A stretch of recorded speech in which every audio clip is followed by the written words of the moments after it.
யோகி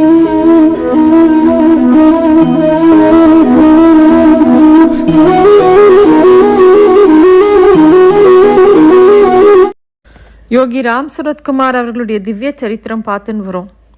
நம்ம தொடர்ந்து மா தேவகி அவர்களுடைய அனுபவங்களை பார்த்துன்னு வரோம். யோகியோட அவங்க இருந்த அனுபவங்களை. யோகி ராம் சுரத்குமார் சகலமும் அறிஞ்சவர். கிறிஸ்டி அப்படிங்கிற ஃபின்லாந்து பெண்மணியை யோகி கஞ்சன்காடு ஆனந்த ஆசிரமத்துக்கு அனுப்பி வைக்கிறார். மாதாஜி கிருஷ்ணாபாயோட அவங்களுக்கு இருந்த கிறிஸ்டிக்கு இருந்த அனுபவங்களை அவங்க எப்பெல்லாம் சன்னதி தெருக்கு வருவாங்களோ அப்பெல்லாம் கேட்டு ரொம்ப ஆர்வத்தோட கேட்பாராம் யோகி. பப்பா ராம்தாஸ் பற்றி சொல்லும்போது Yogi Ramdas initiated and the beggar was dead and gone அப்படின்னு சொல்லுவாங்க.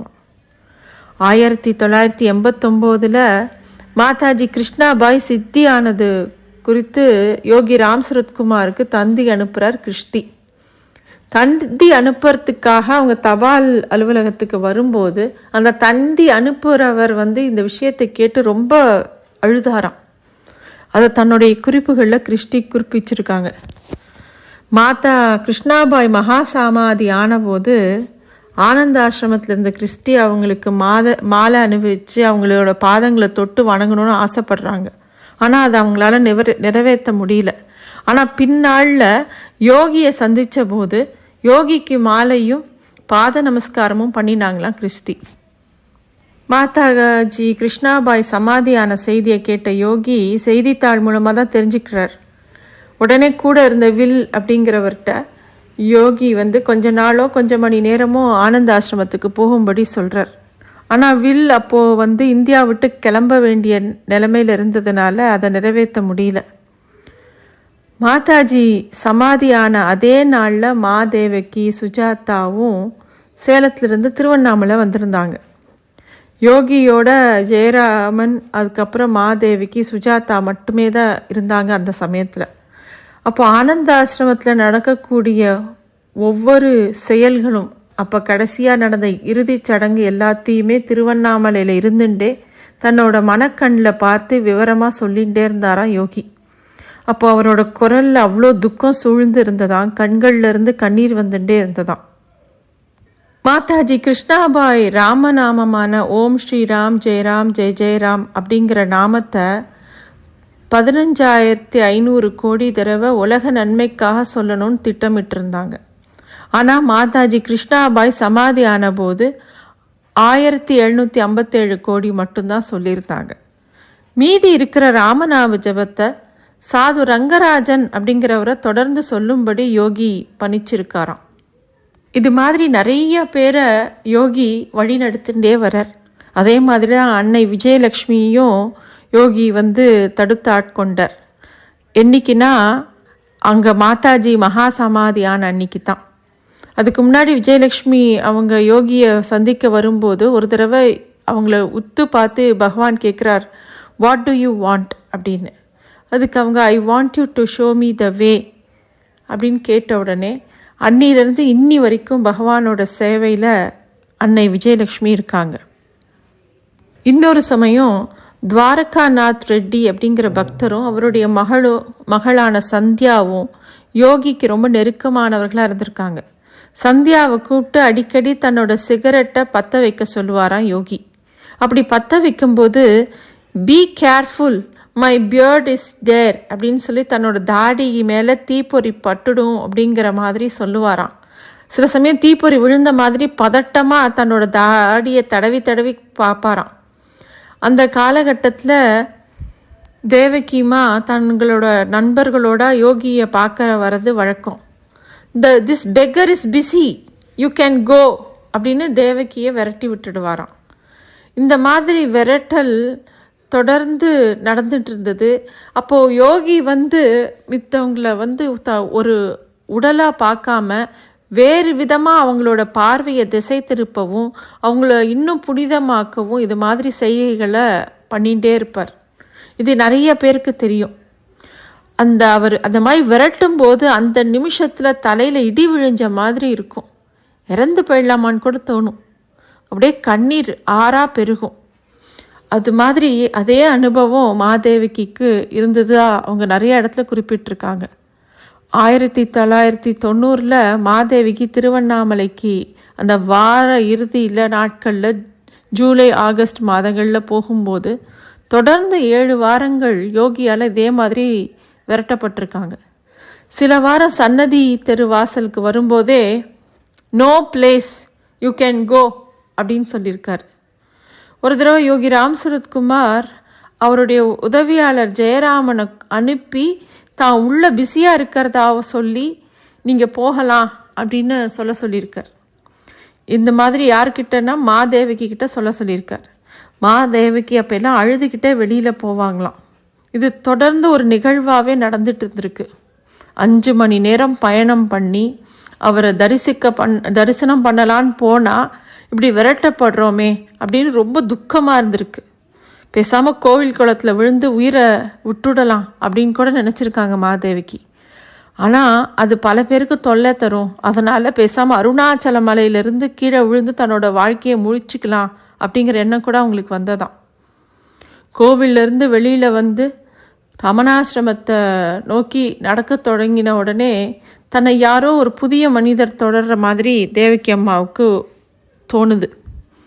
மலைக்கு தனியாக போனால் இவரும் பின்னாடியே வருவாரே, நம்ம உயிரை நம்ம விடுறது வேற, ஆனால் சில பேர் மூலமாக நமக்கு வேறு ஏதாவது தொல்லை வந்துடக்கூடாதேன்னு அவங்க மனசு ஒரு எச்சரிக்கையோடு இருந்தது.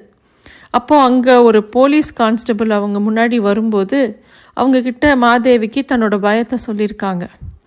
அப்போது கான்ஸ்டபிள் மாதேவிக்கு கிட்ட நீங்கள் உங்கள் வீட்டுக்கு போங்க, நான் அந்த ஆளை கவனிச்சுக்கிறேன் அப்படின்னு சொல்லியிருக்காங்க. மாதேவிக்கு அந்த நிமிஷம் தற்கொலை எண்ணத்தை விட்டுட்டு இது யோகியோட விருப்பம் அப்படின்னு நினச்சிக்கிட்டே வீட்டுக்கு போகிறாங்க. அப்போயும் மனசுக்குள்ளே யோகியை நினைக்கும்போது நீங்கள் என்னை சாகவும் விடுறதில்ல, நீங்கள் எனக்கு தரிசனமும் தரதில்லை அப்படின்னு சொல்லி உள்ளுக்குள்ளே இன்னும் துக்கமாக இருந்திருக்கு அவங்களுக்கு. யோகியோட தரிசனம் இனிமேல் நமக்கு இல்லை அப்படின்னு ஒரு முடிவுக்கு வந்து உடம்பு சரியில்லாத தன்னோட பெற்றோர்களை கவனிச்சுக்கணுங்கிற ஒரு எண்ணத்துக்கு வராங்க மாதேவிக்கு. அப்போது முக்கியமாக அவங்களோட அப்பாவுக்கு உடம்பு சரியாக இல்லை. ஒரு 10 நாள் விடுமுறை எடுத்துட்டு அப்பாவை பார்க்க போகலான்னு நினச்சிட்டு இருக்காங்க மாதேவிக்கு. சேலத்துலேருந்து சென்னைக்கு கிளம்புறதுக்கு ரயில் டிக்கெட்லாம் வாங்கிட்டு கிளம்புற நேரத்தில் அந்த பகல் நேரத்தில் மாதேவிக்கு ஃபோன் வந்ததாக ஒரு தகவல் வருது. இந்த நேரத்தில் யார் தனக்கு ஃபோன் பண்ணுறா, தன்னோட அப்பாவுக்கோ உடம்பு சரியில்லை அப்படிங்கிற எண்ணத்தோட கவலையோடு போய் ஃபோனை எடுக்கிறாங்க. மறுமுனையில் திருவண்ணாமலையிலேருந்து சந்தியா கூப்பிட்ருக்காங்க. யோகிஜி இன்னைக்கு முழுக்க ரத்த வாந்தி எடுத்தார், எங்கள் அப்பாவும் ஊரில் இல்லை, சுவாமியோட நிலைமை ரொம்ப மோசமாக இருக்குது, நீங்கள் வாங்க அப்படின்னு அந்த சந்தியா கூப்பிட்ருக்காங்க. அப்போ தன்னோட அப்பாவை பார்க்கணுன்னு மாதேவிக்கு ரயில் டிக்கெட்லாம் புக் பண்ணி வச்சுருந்ததை தன்னோட நண்பர்கிட்ட கொடுத்துட்டு சுவாமியோட உடம்பு சரியில்லை, அதனால் தான் உடனே திருவண்ணாமலைக்கு போகிறதா சொல்லிவிட்டு சேலத்துலேருந்து பஸ்ஸை பிடிச்சி திருவண்ணாமலை நோக்கி கிளம்புறாங்க தேவகி அம்மா. ராத்திரி 9 மணிக்கு சன்னதி தெருவை அடையிறாங்க தேவகி அம்மா. அங்கே ஜெயராமன் குடும்பம் யோகியை கவனிச்சுட்டு இருக்கு. சந்தியாவும் துவாரக் ரெட்டியும் தேவகி மாட்ட யோகி எந்த உணவும் எடுத்துக்கலை அப்படிங்கிற விஷயத்த சொல்கிறாங்க. டாக்டர்கிட்டையும் போக மாட்டேங்கிறாரு, வரமாட்டேங்கிறாரு, ரத்த வாந்தி எடுத்து அவர் ரொம்ப நகரமுட முடியாமல் ஊர்ந்து தான் நகர்றாரு அப்படின்னு சொல்லும்போது மாதேவிக்கினால் தாங்கிக்கவே முடியல. ரொம்ப கண்ணீர் வருது அவங்களுக்கு. யோகி ராம் சரத்குமார் நாமம் மட்டும் சொல்லிக்கிட்டே இருந்தாங்க. 7 முறை விரட்டினதுக்கு அப்புறமா நடந்த 8வது சந்திப்பு தான் இது. முதல்ல துவாரகாநாத் ரெட்டி சந்தியா அவங்க 2 பேரும் யோகியை வணங்குறாங்க. அதுக்கப்புறமா மாதேவிக்கு வணங்குறாங்க. யோகி ராம் சரத்குமார் மாதேவிக்கு மேலே தன்னோட கையை வச்சு டோன்ட் வரி அப்படிங்கிறார். ராத்திரி எல்லாம் தூக்கம் இல்லாமல் அவங்க யோகியோட நாமத்தை சொல்லிக்கிட்டே உட்காந்துருக்காங்க தேவகி அம்மா. அதுக்கப்புறமாவும் யோகி மருத்துவர்கள் எல்லாம் பார்க்குறதுக்கு ஒத்துக்கவே இல்லை. துவாரகாநாத் ரெட்டி இந்த நிலை இன்னும் சிக்கலாக ஆயிடுச்சுன்னா ரொம்ப கஷ்டம், அதுக்கப்புறமா அவங்கள மெட்ராஸுக்கு கூட்டிகிட்டு போகணும், நான் வேணா அவங்கள வேலூருக்கு கூட்டிகிட்டு போகவான்னு கேட்டிருக்காங்க. அப்போவும் யோகி இந்த பிச்சைக்காரன் எங்கேயும் போக வேண்டாம் அப்படின்னு ரொம்ப நிராகரிச்சிடுறாரு எல்லா விஷயத்தையும். கொஞ்ச நாள் கழித்து you can call doctor Radhakrishnan அப்படின்னு சொல்லியிருக்காரு ஜெயராமன்ட்ட. அடுத்த நாளே டாக்டர் ராதாகிருஷ்ணன் ட்ரீட்மெண்ட்டை ஆரம்பிக்கிறாரு. அவருடைய மனைவியும் ஒரு நர்ஸ் அப்படிங்கிறதுனால 2 பேருமே சேர்ந்து யோகியை பார்த்துக்க ஆரம்பிக்கிறாங்க. மாதேவிக்கு கூட இருக்கிறதுக்கு அனுமதி தந்த பகவான் சேவை பண்ணுறதுக்கு அனுமதிக்கலை. 7-8 நாட்கள் அப்படியே தொடர்ந்து நடந்துக்கிட்டே இருந்தது. சந்தியாவுக்கு தேவையான எல்லா சமையல் உதவிகளையும் மாதேவிக்கு பண்ணிக்கிட்டே இருந்தாங்க. திருவண்ணாமலை கிராமமாக இருந்தது. அப்போ தான் கொஞ்சம் கொஞ்சமாக நிறைய பேர் திருவண்ணாமலையை நோக்கி வரக்கூடிய நகரமாக மாறிச்சது. 1985 1990 அந்த ஆண்டுகளில் நடந்தது இதெல்லாம். மாயம்மா, மாதாஜி கிருஷ்ணாபாய் 2 பேரும் இல்லாத போது பல பேரோட தேடலாக இருந்தவர் யோகி ராம் சரத்குமார். 1993 தனக்கு ஒரு குரு கிடைச்சிட்டார். தனக்கு கிடைக்கிற இந்த விடுமுறையில் அப்பப்போ சேலத்துலேருந்து திருவண்ணாமலைக்கு வந்துட்டு போகிறதும், பிஹெச்டி முடிஞ்ச உடனே அதுவும் போதும் அப்படிங்கிற ஒரு மனநிலைக்கு மாதேவிக்கு வராங்க. ஒரு தடவை சன்னதி தெருக்கு மாதேவிக்கு தன்னோட நண்பர்களோடு வந்தபோது பகவான் மரக்கதவில் சாஞ்சிக்கிட்டு, அப்போது ஒரு நாய் அங்கே வாசலில் நின்று பகவானையே பார்த்துக்கிட்டு அமைதியாக கொஞ்சம் நேரம் நின்றுட்டு இருந்தது. அப்போது யோகி தேவகி அம்மாவை பார்த்து சொல்கிறார், you see that dog there அப்படின்னு கேட்குறார். அவங்களும் எஸ் பகவான் அப்படின்னோடனே, you see this dog comes and goes. This dog comes for food and then it goes away. This beggar would like this dog to be here all the time. But it comes and goes. It gets some food and is satisfied and happy with it. And it turns away.